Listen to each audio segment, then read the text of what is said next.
Okay, Phil. So we were talking about the processing of the photographs at Yeah. the town hall and everything. But I wonder if I could also just talk a little bit more about the photographs as Okay, well. fine. Maybe. So I've got another booklet because what we've done at the archives is we've put together little booklets of your photographs Yeah. so that people can come in and just Oh, kind of look wonderful. through it. Yeah. And I've got one here. It's called the Moving On Festival of Arts by Disabled People, Burgess Park, July 1989. Yeah. So can you tell me a bit more about these photographs? So looks like it was a sunny day this day. So Well, it would have been a weekend. It would have been possibly a weekend event over, and this is located at Burgess Park. yeah, Before, and many people were drawn to the activities. There's Tony Ritchie, the mayor, nice chap he was, and it was again a very positive event that Southwark had provided, realising that everybody in the borough is important, and they had a fantastic team who would incorporate every type of social, ethnic, arts events, encompassing everything yeah, throughout the year. yeah. You get that sense when you're looking at the And photographs. I think the council, to me, it was wonderful because I had that ability, that luck of being able to go from event, and I saw and for me I had the overall luck in seeing all this creativity Yes. being put together in the borough, because the people who worked on, for instance, the Southwark Dialer Ride and the disabled people weren't necessarily going to get involved in the events at the North Peckham Civic Centre, Yes, which again right. Different involved departments. people with different groups, and they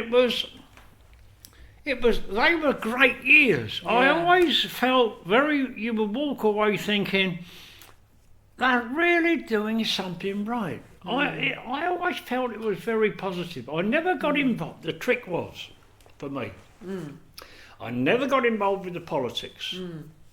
I did what I was told to do. But yet, after you've done it, as for instance, we're back to the initial, if you look at a reel of film, the first 6 pictures are basically the propaganda side, which was required. The remainder of What the does film... that mean? What do you mean? by Propaganda was the stuff that will fit into the Sparrow. that? Right. Okay. It would be what I would say is the primary image. And if you look at some of this is least so. yeah. But That's the Nelson but- Mandela you're looking yeah, at. Yeah, So but that that is a primary image. Right. This is for AIDS HIV book list launch with Terence Higgins Trust 1990.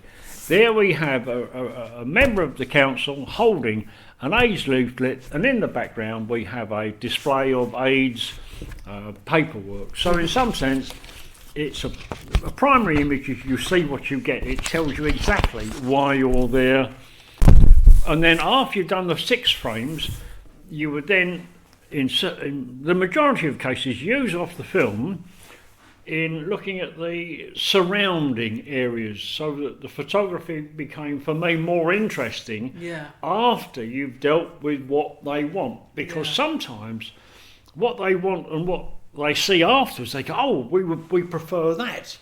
So it gave me that element of not necessarily thinking in a very shallow way of photography. You provided what they wanted, but you also gave them alternative imagery that gave me the experience in working with the people. And as for over a period of 20 years working with people, everyone got to know you. Yeah. And you got to know them. So it all became one big family. And also, I think, yes, that, but also the trust. Oh, of the course. trust is there. Yeah, always. I mean, with my little bike, they say, here come Noddy or whatever. You knew the mayors. I mean, when you were working with the mayor, they had a couple of drivers. Roy was one, I can't remember the other. And you would always be at the event before the mayor, so that if there was any problems with the event, you could tell Roy to tell the mayor. So in some sense, it was the photography, but it became, you had another strange little job to make sure it all went well. Yeah. And you had the ability to be positive and get the job done, but also be polite and everyone's got a story. That's the important thing, and you've got to be prepared. I mean, I would, again, back in look at, I would say statistically, about 90% of it always went smoothly. 10% was always someone was late, or someone couldn't make it, or the weather was this, or the car never broke down. But it was just fantastic. But not to want to dwell on it, but did you ever have any experiences of where it just went terribly wrong? Only one. You care to talk about? There was only one, and I don't. And it was a tragedy. It was, and so. I mean, in terms of your photography. No, photography. I always made sure I had plenty of film. Yeah. I always made sure that the flash was charged. So it was never. And again, professional. That's it. You're always. And again, the films are always processed on time. Maybe once or twice. The chemicals, because you were doing so much, the chemicals were always fresh. I mean, you would make up 5 litres. 5 litres of developer, and you could get through that in a month. Because I mean, you were using it as a one-off shot developer. Not some developers you could. Sorry, I ain't going to go into the technical side of photography. You can reuse, but the more you reuse it, then the mathematics of it changes, and economically, it's better to buy fresh stuff and throw it away. Yeah. But no, it was great. It was fun, and I think that's what made. And for the council, they got to depend upon me, as I again depended upon them, and also we had a good relationship. I didn't get. That's the thing. I wasn't politically. I was free, but yet I was like an unknown member of the staff. And the trick was never say anything. And you were contracted by. Yeah. I mean, what happened then was that certain departments knew what you were doing, and then you would work for the library department, then you would work for the housing department, then you would work for that department. Yeah. So in the end, as people got to know you, and as people got to know the work you could provide, at the speed, at the costs, you meant you were fully employed for a number of years. But then at the same time, I suddenly started to document some of the people, the theatre companies like Umoja, which has some fantastic pictures of Umoja. They are beautiful. And Carl Campbell, Dance Co 7. Yes. What a genius the man is. To me, he was one of those, to me, he gave so much to the people of this borough, Carl Campbell. And I know he's put, he must be about 18. He was an original member of the English production of Hair, if I remember. And I think he's about 80 now, Carl. I ain't seen him for years. He awarded the MBE. And he got an MBE? I think so. Yeah, and quite rightly so. I mean, but so many people. And Teresa Early at New Peckham Varieties, she was fantastic. I did a lot of work for her.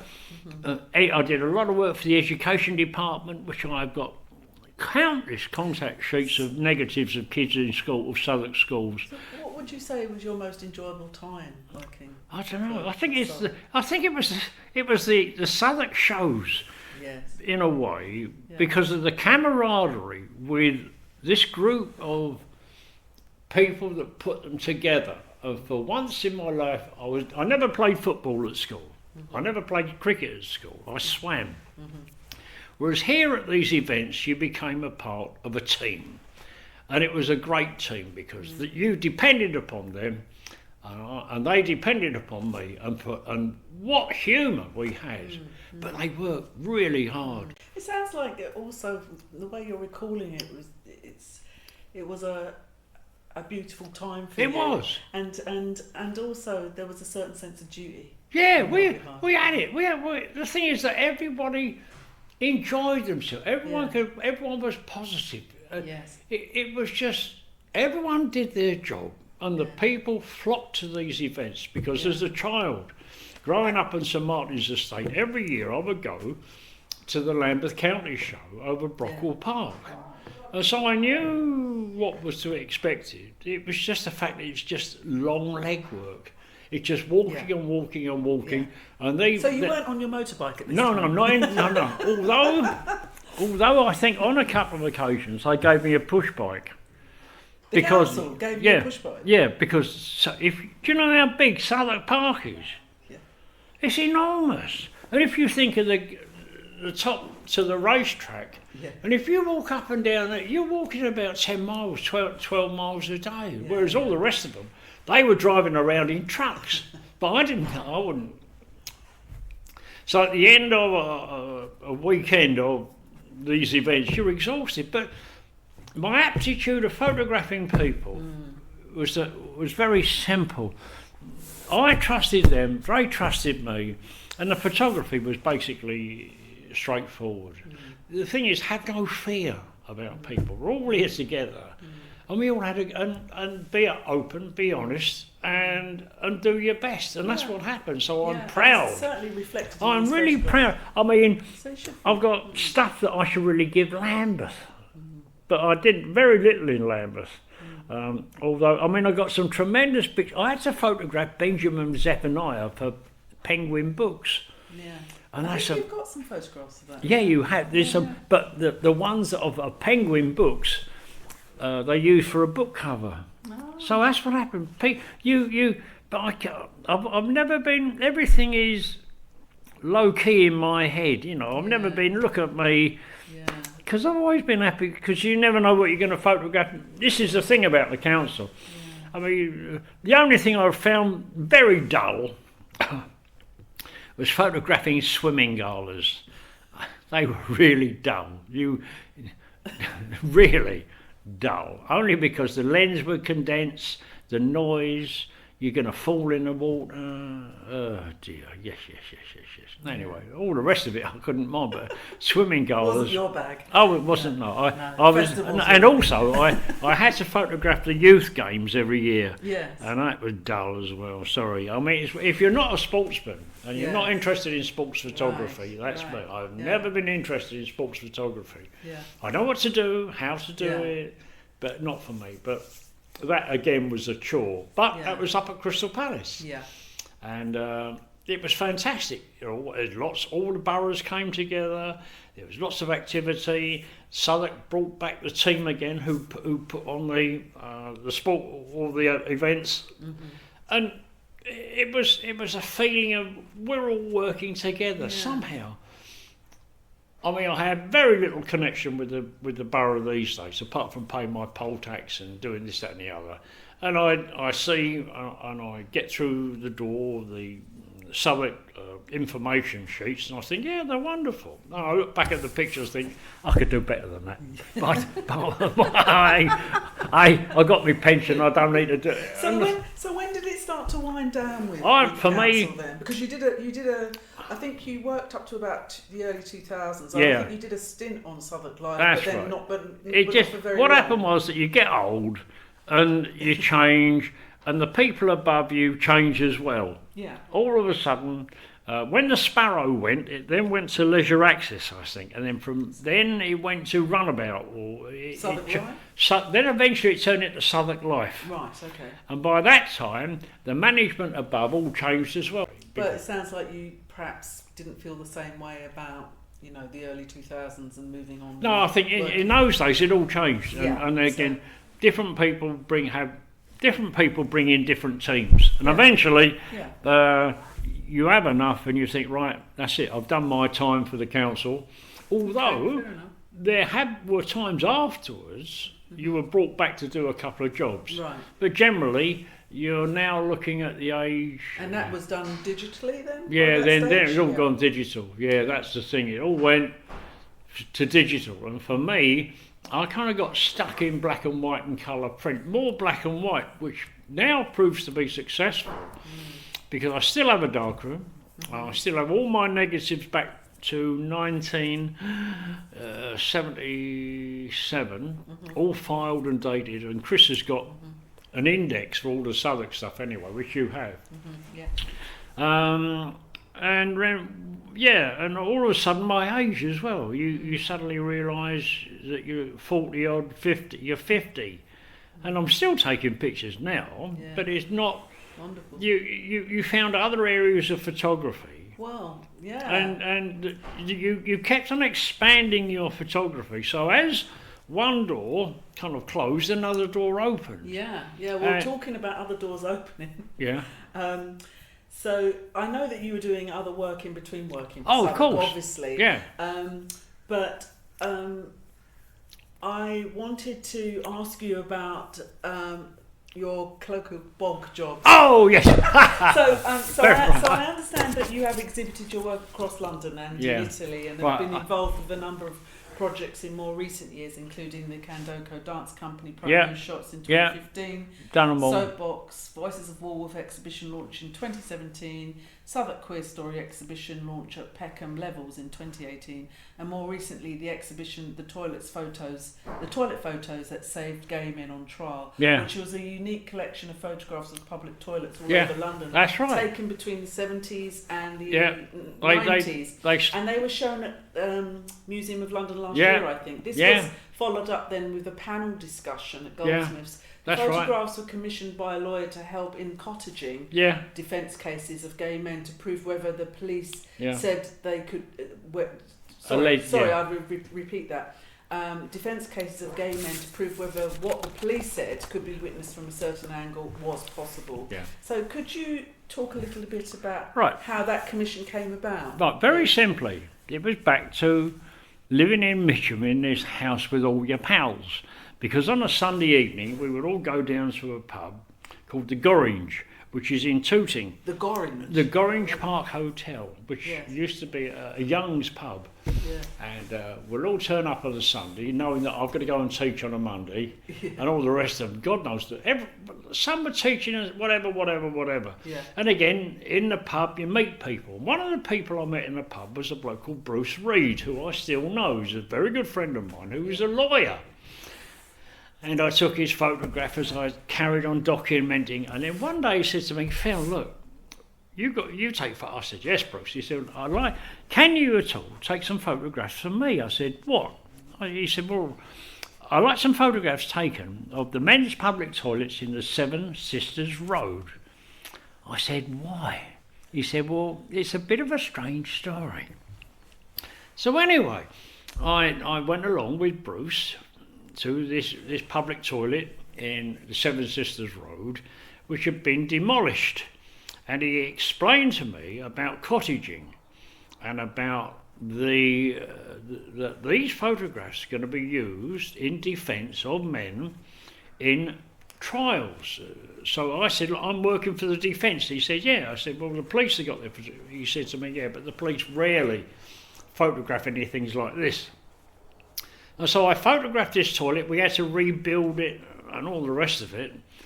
And then I processed the film, printed the pictures, and it went to trial. And from what I gather, with the aid of these photographs and a very good barrister, because it was Crown Court, the defendant was proved not guilty. Mm-hmm. And then in the back of my head I'm thinking, hold on, there's nobody in London doing this type of photography.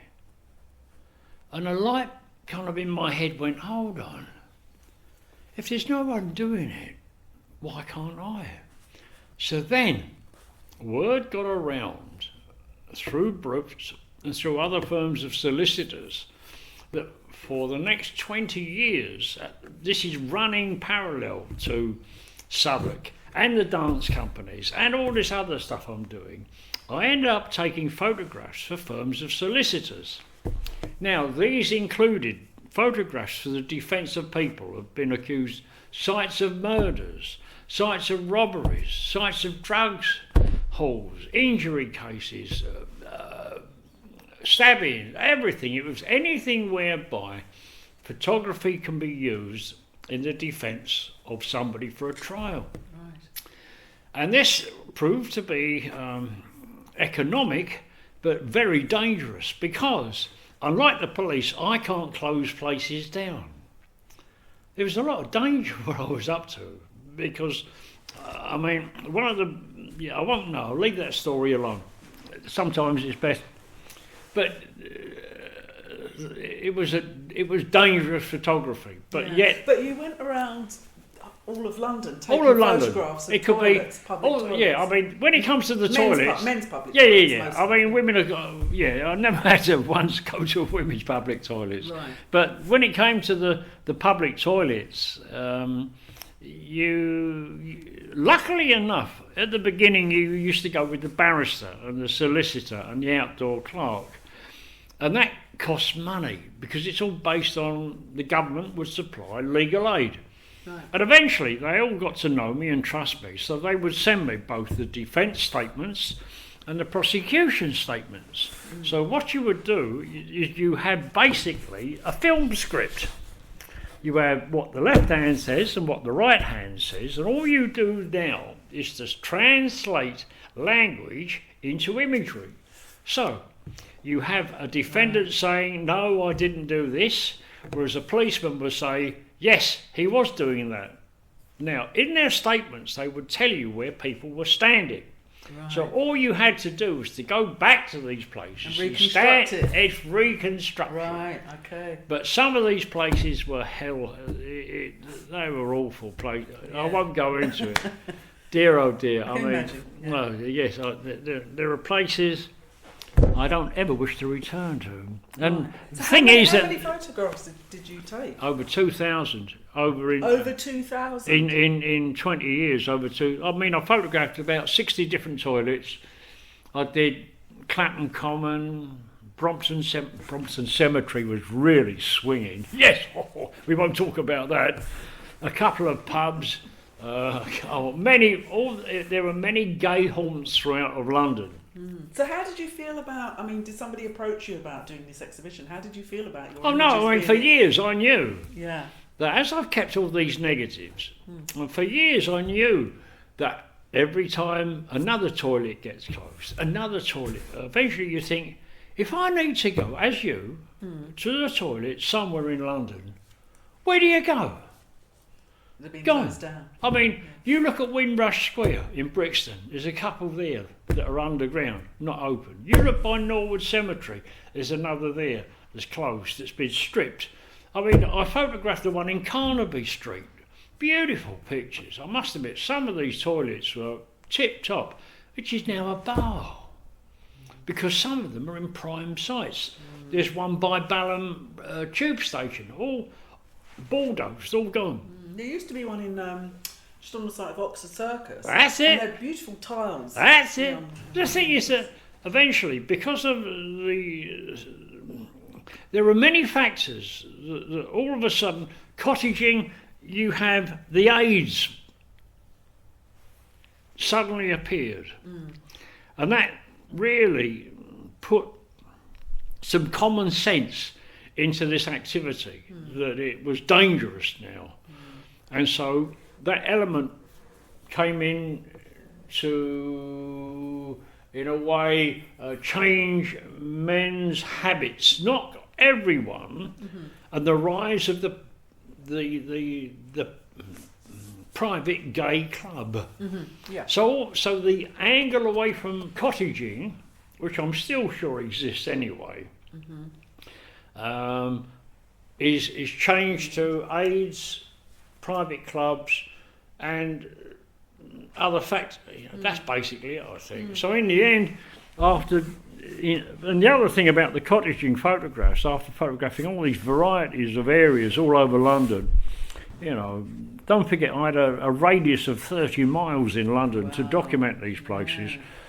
That when legal aid was eventually pulled in about 99, I just stopped. Yeah. That was it. Because if the government weren't going to supply money to the lawyers, they won't pay me. Yeah. So in the end, and for all the years in that area of photography, which I was unique, because I was basically the only one in London doing it, because everyone wanted to become famous, everyone wanted to go around the world and take photos. I never photographed demonstrations. I let that other people. I never photographed, all these other things, and I never did big press things. You see these people. No, you didn't. But in a way, I found niches. Everyone. Yeah, you I did. was lucky. And looking at these booklets here, you know, we've got the Pride event, as I said. We've got the Black People Solidarity Day. We've got the Jam Down Apartheid. That's it. Fantastic. In a way, they are political events in themselves, but kind of made legitimate by the council. But the council had the thing is, but really, what happened? This is the critical bit in a way. And also, if I might say, sorry, just sort of giving, if you like, publicity to these events. Oh, of course. I mean, all of these events, I thought were very positive because those were the days when the council had money. Yeah. Now, in my opinion, and this is worth whatever, I think from '96, somehow the whole system changed. All of a sudden, because of the politicalness, money became tighter, which meant some of these events were cut back and cut back. Yeah. But everything got cut back. Yeah. And that's the way it goes. You can't however much people wanted to put these events on, people didn't have the money. Yeah. And you've got to think collectively for the borough rather than just where money goes. Yeah, I hear that. And it's a shame. Also, yeah, it is. But I hear that. But I think also you made a point earlier by saying, actually, you know, my best years were with this group of people. Oh, they were. And with that kind of disintegration. That's it. You know, you wasn't really feeling it. Yeah, I mean, you could see once it was like the end of an era when it all packed up in a way. Yeah. That all the teams split up. But I must admit, over the years, I did enjoy working for the council. We all got on well. There were lots of wonderful people, lots of positive activities. I think they really tried to push so much stuff for the people. But if you can provide, but if people didn't take it up, it's down to them. They had a good publicity machine. People were very honest, as much as I could gather, and I enjoyed it. It was fun, and I got paid. It wasn't. I'm not big money, but it was always there. Yeah, you know. I think we were lucky. We were lucky to have you. Yeah, I know. For me, photographs. Oh, I loved it though because I think they are outstanding. No, but for me, and they're absolutely outstanding, and they are. My head's beginning to swell. Oh, well. No, but really seriously, they are a record, a social record of what was going on for Southwark Council. Oh, I think so. Time. But I think it was great because they were providing the events to document. Yeah, but it's the way you've taken photographs as well. But it's the fact of you don't have fear. I mean, everyone's important, and it was a matter of you're going to be there for an hour or whatever, and you know how much film you're going to take, and you know who's going to use it. So all those years of photography you apply, so you hate it. It's like face painting pictures. I loathe face painting pictures, but you're guaranteed to take a couple. Yeah. It's because they've been used so many times and so many times. It's an image that pops up so frequently. To me, as a photographer, it means nothing. Well, there are those, but also what you're capturing at a lot of these events. Is raw emotion. Oh, of course. It's feeling. It's what's actually going on.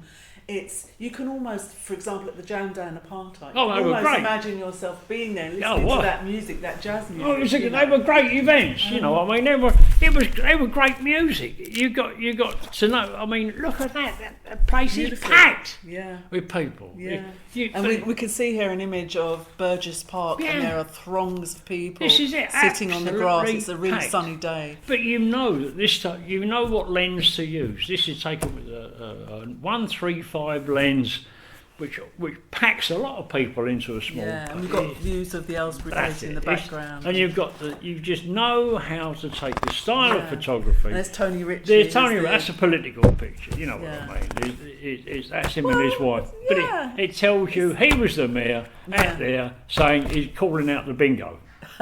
Sorry, Tony. And then you've got all the factors, it's mother, baby. Picture of a mother and her baby. She's looking down. That's it. In the background. That's it. There are lots of people. They're looking towards the stage, I think. Yeah, it's great. And then you get a couple as Lloyd.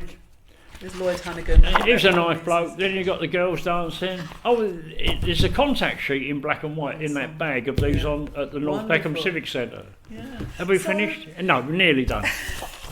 So I was just going to say, we probably do need to wind down. It's been great, actually, hearing about your experiences and your work for Southwark. But a little birdie tells me you did something to do with a Cilla Black. Yeah, I was. Yeah, that's true. Chris has been speaking. No, it's also another. Tell me about the Cilla Black thing. Very briefly. It's another story. I'm just very interested. No, it's another story. Okay, I had a phone call. Right, my friend Brian Martin knew the head of the public relations department at Lewisham. Now, back in I think it was about 81, Cilla was literally becoming an unknown. And the Cilla Black fan club had booked Cilla to appear in the basement-ish of the Lewisham Theatre. Right. And so the chap from Lewisham phoned Brian, who said to me, would I go along and photograph Cilla Black in the basement of Lewisham Theatre? And just for those who don't know, Cilla Black was a famous Liverpudlian singer from the 1960s, and she went on to become a sort of household name, fronting many TV entertainment programmes. I mean, Cilla had a great career in the 60s, and then all of a sudden, she never found her niche. Again, I don't know. But there she was in 1980. I could tell you on Chris's index. It will tell you the year, and the room was packed with people, and there was Cilla on stage, approachable. And so I took a load of pictures, sent them contact sheets, and all these people bought pictures from me with her and Cilla. And then she reappeared 4 years or 5 years later, and they said, Phil, would you like to come back to take some pictures? I said, sure. Then in another 5 years, it came back. And then eventually, the last time I photographed her, it was at the Royal Festival Hall with George Martin, the record producer for the Beatles, and Frankie Howard and Frank Highfield. She always looked after her fans, but the time I remember the most is back in 81 when it's like sitting with this distance between us. She sang a couple of songs, and she was always a professional performer. She had skill, great voice, but as the years progressed, it became a little bit more distant. All I did was take pictures. I spoke to her once or twice. All right, Cilla, all right, and that was it. I had nothing to say. It's like mostly you're there to take pictures, not to. I mean, the only time I did have a long conversation was with Benjamin Zephaniah, and we had a real laugh. Yeah, what are you working on now? At this moment, right? The interesting thing is, I've got a strange project, and it's all. My father has recently died. Now, my father was 101. I know. He was lucky enough to be able to live all those years, and in those years, my father would go around junk shops and buy up old folding Kodak cameras and all the rest of it. And in my shed at the bottom of the garden, I have a collection of over 80 cameras. My new kind of like plan is to find 80 people that I need to photograph with one of these cameras. So you photograph. Lisa's going to get involved. You didn't know this, but you are going to be in it. If not, you or Chris. It's something that I've got to get off me. I've got to get off me to get on with it, because at this moment, what I'm going to do is to find somewhere to photograph these 80 cameras. What a collection, though. Well, they are. I mean, like, they're not great value. I mean, but it gave my father something to do, and it would. About legacy there as well. It's that legacy there, and also I've enough cameras of my own, and it'd be nice to give these cameras away to people. And for me, it kind of like it just spreads. I don't know, a bit of happiness, I suppose. Yeah. Well, look, we're going to have to wrap up. Yeah, sadly, we're going to wrap up. But look, I just wanted to say thank you for your service. No, I enjoyed it. Honestly, these photographs are amazing. I mean, we owe you. We owe you.